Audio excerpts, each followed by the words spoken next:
And there she was. Yolanda's eyes, sharp and suspicious, were peeking right through. I nearly jumped. Yolanda. What are you doing? She pushed the door open a bit more. It wasn't shut properly. I was worried something might have happened to you. I'm literally just using the toilet. What could possibly happen? Can you close the door, please? It's weird having someone stare at me, I asked. But instead of stepping back, she leaned half her body into the stall. Trixie, you're not on your period, are you? I kept my cool. I haven't had it in almost 8 months. Didn't we agree to go for a checkup after finals? She looked around the stall, clearly trying to spot anything that would prove me wrong. But there were no pads, no wrappers, nothing. You're still wearing the locket I gave you, right? She asked, narrowing her eyes. I pulled it out from under my shirt. Of course. It's supposed to be lucky, right? Why would I take it off? As soon as she closed the door, I finally let out the breath I had been holding. Good thing I managed to change my bloody underwear before she walked in. Just to be safe, I had hidden some spare underwear and tampons in the bathroom earlier, and thank God I did. I actually needed them this time. Yeah, definitely need to be more careful going forward. That night, after lights were out, I couldn't sleep. My cramps were acting up pretty bad.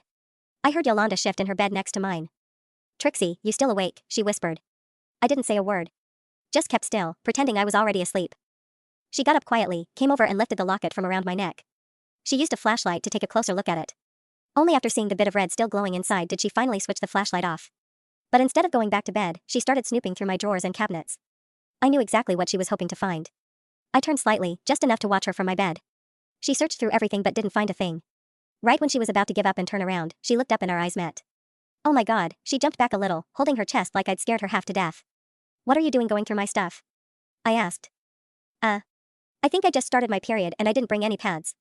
I didn't want to wake you, so I was just trying to find one myself, she mumbled. I gave her a look. I'm not on my period. Why would I have any? Maybe ask Zyla or Sylvia? She hesitated, then nodded. Right, yeah, I'll ask them. After she finally crawled back into bed, I exhaled.